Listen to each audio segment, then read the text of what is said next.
I bet you forgot there was even a Witcher and Witcher 2. Hell, I did. You have no idea how hard it was to find decent footage for this video. So let's do this, folks, as S35 Gaming looks back at The Witcher. The game, not the TV show.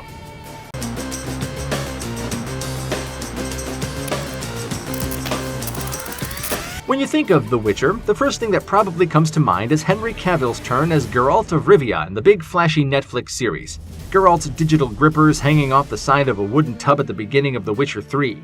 All of these things are valid, of course, but we wouldn't have any of these extremely arousing images without CD Projekt's dedication to the franchise.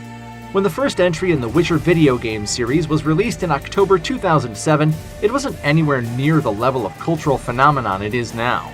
It sold relatively well, and it received some critical acclaim for being unique in its time. The series had a long way to go, and many years before it would become the multimedia monstrosity it was always destined to be. The insatiable Geralt of Rivia's first outing was a PC exclusive and set the stage for what to expect from the franchise. A badass, mutated, monster-hunting sex machine of a protagonist, a complex combat system that employs the use of steel swords to combat humans and silver swords for supernatural enemies, and a gripping story in a fantasy that favors grit and realism over bright colors and family friendliness. The Witcher was definitely a solid first impression, but the PC gaming audience wasn't nearly as big back then as it is now, which made The Witcher a pretty niche experience. It was likely the strength of the mythos author Andrzej Sapkowski created, and CD Projekt's ability to adapt it that allowed the series to continue.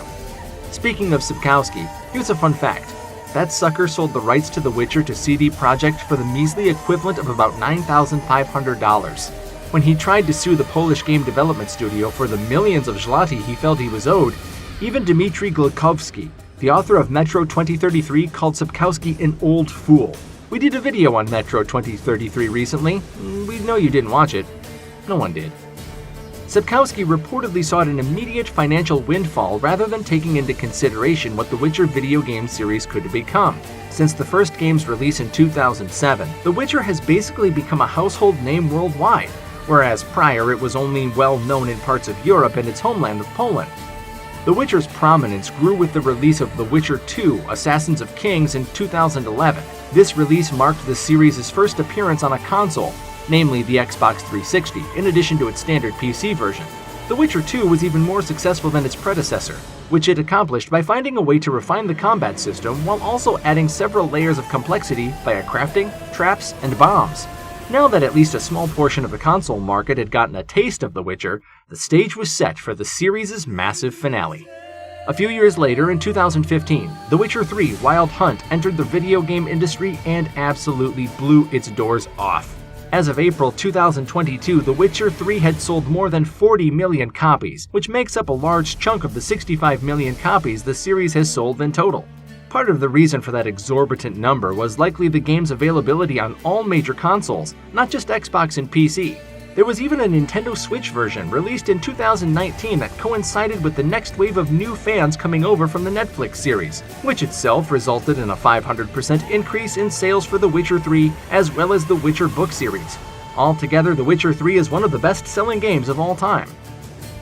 Nobody, perhaps not even CD Projekt themselves, would have been able to predict The Witcher's future success from that first PC game in 2007.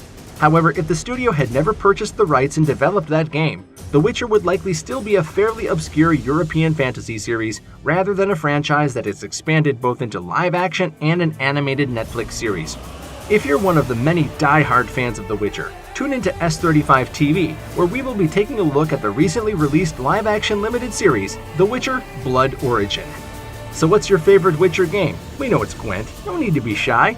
And while you're here, why don't you check out our Indie Game Spotlight on Metro 2033? You know, that video I said no one watched? And stay tuned for our upcoming Indie Game Spotlight on Chop Goblins. I'm Mike Golchinski, and I'll see you in the next video.